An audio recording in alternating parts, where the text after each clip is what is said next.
Sorry students, last video was disturbed due to some technical reasons. We were discussing the features of departmental undertaking. जो last feature है that is it is a major subdivision of government department. Departmental undertaking are the subdivision of what? Subdivision of what? Government departments like railway. Railway is a subdivision of Ministry of Railway. और Ministry of Railway क्या है? एक government department है. तो government department है ministry of railway, और ministry of railway का एक सब डिवीजन है रेलवे. ठीक है. और ये मिनिस्ट्री ऑफ रेलवे का जो हेड होता है, इंचार्ज जो होता है, वो रेलवे मिनिस्टर होता है. तो वैसे ही सारी जो भी हमारी ये डिपार्टमेंटल अंडरटेकिंग होती है, ये डिपार्टमेंटल अंडरटेकिंग किसी गवर्नमेंट डिपार्टमेंट, किसी न किसी गवर्नमेंट डिपार्टमेंट की क्या होती है? सब डिवीज़न होती है, यानी कि उसका पार्ट होती है. तो ये थे इसके फीचर्स. अब हम इसके मेरिट्स और डीमेरिट्स डिस्कस करेंगे. मेरिट्स और डीमेरिट्स. ठीक है. मेरिट्स और डीमेरिट्स की अगर हम बात करें तो हमारे पास है सबसे पहले effective control over their operations. Effective control over their operations because like railway ministry जो रेलवे की होती है, उसमें जो रेलवे मिनिस्टर होता है, railway minister have the effective control over the operations because these are accountable to the ministry. मैंने कहा था ना कि accountable होते हैं पार्लियामेंट में, तो यहाँ पर क्या है? इफेक्टिव कंट्रोल रहती है, क्योंकि सारे डिसीजन किसको लेने हैं? रेलवे मिनिस्टर को लेनी है. तो रेलवे मिनिस्ट्री में या डिपार्टमेंटल अंडरटेकिंग में जो भी उनका हेड होता है, उनका एक पूरा कंट्रोल रहता है, उनके बिना कुछ भी नहीं हो सकता.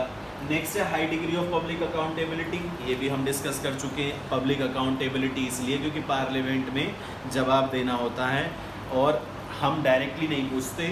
जवाब सरकार से हम थोड़ी पूछ सकते हैं. कौन पूछता है? हमारे इलेक्टेड रिप्रेजेंटेटिव, जिनको हमने इलेक्ट करके पार्लियामेंट में भेजा, वो हमारी बात रखते हैं वहाँ जाकर.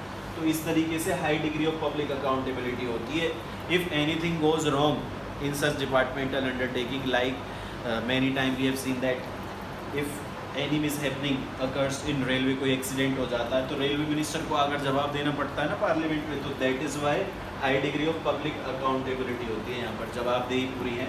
Source of income for the government, government के लिए एक इनकम का काम करती है. बिकॉज जैसे BSNL है, BSNL की आप सर्विसेज अगर सब्सक्राइब करते हो तो आपको पे करना होता है ना. जो आपने पेमेंट की है वो गवर्नमेंट के लिए इनकम का काम करती है.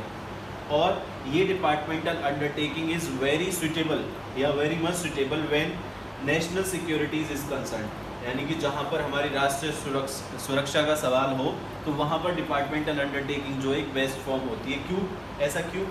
क्योंकि हमें नेशनल सिक्योरिटी की जहाँ बात हो, वहाँ पर एक तो सेंट्रलाइज डिसीजन मेकिंग होना चाहिए, यानी कि एक व्यक्ति की ही चलनी चाहिए. क्योंकि अगर बहुत सारे लोग अगर अपने अपने डिसीजन देंगे तो वहाँ पर डिलेड डिसीजन होगा, क्विक डिसीजन नहीं ले सकते क्योंकि सबसे पूछना पड़ेगा. दूसरा, वहाँ पे अलग अलग ओपिनियंस भी होंगे.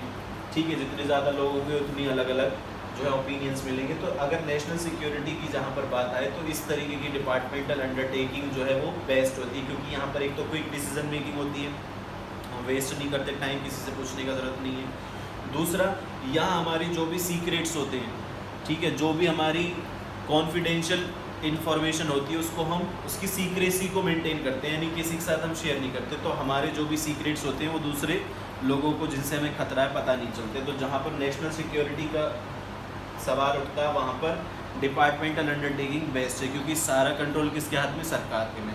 और सरकार की जिम्मेदारी होती है उसको फिर सही से चलाना. कुछ इसके डीमेरिट्स भी हैं यहाँ पर. इसमें डीमेरिट्स में जैसे fail to provide flexibility. Fail to provide flexibility इसलिए है क्योंकि रेलवे मिनिस्टर, जैसे अगर रेलवे की बात की जाए तो रेलवे मिनिस्टर ने जो भी डिसीजन लिया है, जो भी हमें बताया कि you have to perform this task in this manner, तो हमें उस तरीके से ही काम करना है. फिर हमारी क्रिएटिविटी ज़ीरो है. ठीक है.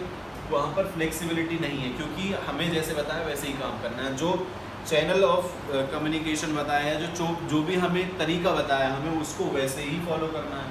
We can not change it. तो जिस चीज़ को चेंज नहीं किया जा सके वो क्या हो जाती है? रिजिड हो जाती है. ठीक है.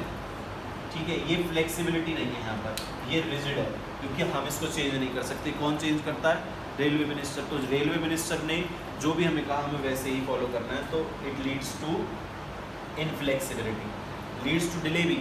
डिले क्यों? क्योंकि सारे डिसीजन कौन लेंगे? रेलवे मिनिस्टर लेंगे, और रेलवे मिनिस्टर डिसीजन लेंगे तो इसी वजह से बहुत सारी जो हमारे पास अपॉर्चुनिटीज़ आती हैं, बिजनेस अपॉर्चुनिटीज़ भी होती है ना कुछ, कि कोई चीज़ बिजनेस एनवायरनमेंट में ऐसी है कि जिसका हम अपॉर्चुनिटी ले सकते हैं, जिससे हमारा जो है एडवांटेज हम उससे ले सकते हैं, तो वहाँ पर हमें कोई डिसीजन चाहिए, क्योंकि बहुत सारी अपॉर्चुनिटीज़ ऐसी आती हैं। जैसे गवर्नमेंट ने अभी कहा है कि भाई प्लास्टिक बैन करेंगे, तो जो भी हमारे कपड़े के जो बैग बनेंगे, ठीक है, सिंथेटिक बैग जिन्हें हम कहते हैं, उनकी अपॉर्चुनिटी है ना। तो बिफोर कि हमारे कोई कंपटीटर वो काम करे, हमें वो काम पहले कर लेना चाहिए, लेकिन यहाँ पर ऐसा नहीं हो पाता है। क्यों? क्योंकि डिसीजन ही बहुत टाइम में आएगा। अभी जो है रेलवे मिनिस्टर जो है वो मिनिस्ट्री में आएंगे, फिर अपने ऑफिसर्स के साथ बातचीत करेंगे, फिर लास्ट में अपना फैसला सुनाएंगे, तो वहाँ पर कोई डिसीजन नहीं लिया जा सकता, क्योंकि एक प्रॉपर चैनल है जो हमें फॉलो करना होता है। फिर यहाँ पे bureaucrats, over question and conservative approval. Bureaucrats कौन होते हैं? ऑफिसर्स होते हैं, ठीक है, ऑफिसर्स होते हैं ना। ये ऑफिसर्स बहुत ज़्यादा ओवर कॉशियस होते हैं, ठीक है, they are not ready to take risk. लेकिन अगर हमें बिजनेस अपॉर्चुनिटीज़ को ग्रैब करना है, उसका फ़ायदा उठाना, तो हमें रिस्क तो लेना होगा।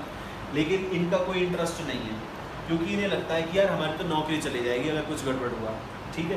तो they have the fear of loss of job, that's why they are not ready to take risk, so they do not enter in risky ventures. ऐसे रिस्की वेंचर्स में वो जाते ही नहीं, ठीक है। तो हमारे पास जो भी अपॉर्चुनिटीज़ आई वो ऐसे ही निकल जाती हैं, उनका हम फ़ायदा नहीं उठा पाते, क्योंकि ब्यूरोक्रेट्स ओवर कॉशियस होते हैं, उनको मतलब रिस्क लेने के लिए तैयार नहीं होते, उन्हें थोड़ी चिंता होती है। रेड टेपिज्म है।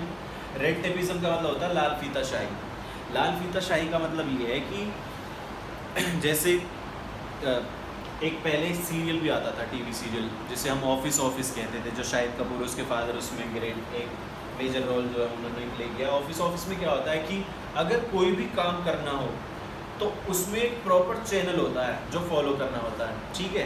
कि भाई अगर मान लो जैसे फॉर एग्जांपल आपको डीएल ड्राइविंग लाइसेंस बनवाना है, तो उसमें भी बहुत ज़्यादा रेड टेपिज्म है। जैसे डीएल बनवाओगे, भाई पहले फ़ाइल बनवाओ कोर्ट में जाकर, फ़ाइल बनवाने के बाद फिर उसको अटेस्ट करवाओ नोटरी से अटेस्ट करवाने के बाद फिर आपका मेडिकल होता है, फिर आपका टेस्ट लिया जाता है रिटन भी, और फिर आपके ड्राइविंग टेस्ट भी लिया जाता है। फिर आपको फ़ाइल जो है जाकर सेक्रेटेरिएट में जमा आरटीओ के पास करानी होती है।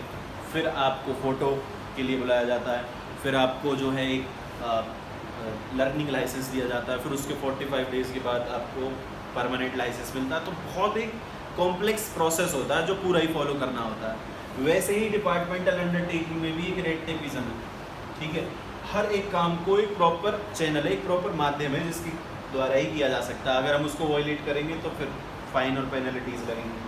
तो रेड टेपिज्म होता है, ठीक है। जो चैनल सरकार ने बना कर दिया है, हमें वैसे ही काम करना, उससे हम मतलब हमारी क्रिएटिविटी तो ज़ीरो है ना, क्योंकि फ्लेक्सिबिलिटी नहीं है, हम अपने तरीके से काम नहीं कर सकते। तो जो चैनल सरकार ने बताया है, जो भी मिनिस्टर कंसर्न है उन्होंने बताया, वही फॉलो करना है। एक इसमें पॉलिटिकल इंटरफेरेंस होता है। पॉलिटिकल इंटरफेरेंस जैसे रेलवे में सपोज़ करो कि कहीं बहुत ज़्यादा नीड है रेल ट्रांसपोर्ट की, ठीक है, तो वहाँ पर ट्रैक बिछना चाहिए, वहाँ पर नया ट्रैक बनना चाहिए। बट गवर्नमेंट के ऊपर प्रेशर है कि वो ट्रैक वहाँ ना बिछकर किसी दूसरी जगह जहाँ जितनी ज़रूरत नहीं है वहाँ चलना चाहिए काम। तो जो रेलवे मिनिस्टर ने कह दिया फिर वही होना, ठीक है। अगर रेलवे मिनिस्टर को लगता है कि ट्रेन नहीं चलानी चाहिए इस रूट पर तो चलाएंगे, अदरवाइज़ नहीं चलाएंगे, चाहे कितनी भी ज़रूरत हो, ठीक है। फिर रेलवे मिनिस्टर जो होंगे उनके ऊपर भी प्रेशर होता है प्रधानमंत्री जी का, ठीक है। बहुत ज़्यादा पॉलिटिकल इंटरफेरेंस होता है, यानी कि रेलवे उस तरीके से ही काम करती है जैसे सरकार चाहेगी, सरकार का पूरा कंट्रोल है, तो पॉलिटिकल इंटरफेरेंस होता है। जैसे अभी पहले लालू प्रसाद यादव जी रेलवे थे, उन्होंने अपने तरीके से रेलवे चलाया। उसके बाद मुकुल रॉय वो बने, उन्होंने अपने तरीके से, ममता बनर्जी भी एक बार रेलवे मिनिस्टर रही, उन्होंने अपने तरीके से बनाया था जो रेलवे को चलाया। फिर उसके बाद पवन बंसल जो कांग्रेस के मिनिस्टर हैं, एमपी हैं, चंडीगढ़ से रहे थे, फिर 2 बार वो बने। फिर उसके बाद सुरेश प्रभु वो थे रेलवे मिनिस्टर, अब हमारे पास पीयूष गोयल साहब हैं रेलवे, तो सब अपने अपने तरीके से चलाते हैं, तो यहाँ पर पॉलिटिकल इंटरफेरेंस बहुत ज़्यादा होता है। फिर इनसेंसिटिव टू कंज्यूमर नीड्स, यहाँ पर कंज्यूमर नीड्स को थोड़ा कम ही ध्यान में रखा जाता है। फॉर एग्जांपल अगर आप कभी लोकल ट्रेन में सफ़र किया हो, लोकल ट्रेन में अगर आपने देखा हो कि जो विंडो है उसका अगर ग्लास टूटा हुआ तो टूटा ही रहेगा फिर, ठीक है, दरवाजे बंद नहीं होते तो फिर वैसे ही रहेंगे। वहाँ पर जो सर्विस होनी चाहिए वो नहीं मिल पाती। तो आप कभी सरकारी बैंक में विजिट करना, गवर्नमेंट बैंक में वहाँ का हाल देखना, फर्नीचर देखना, और जो वे ऑफ वर्किंग है वहाँ के एम्प्लॉयज़ का वो भी बकवास होता है। तो ये इनसेंसिटिव होते हैं कंज्यूमर नीड्स को, ठीक है ना। तो ये सब इसके मेरिट्स और डीमेरिट्स थे, फीचर्स थे। तो डिपार्टमेंटल अंडरटेकिंग का टॉपिक इतना ही है, ठीक है बच्चे। Thank you students.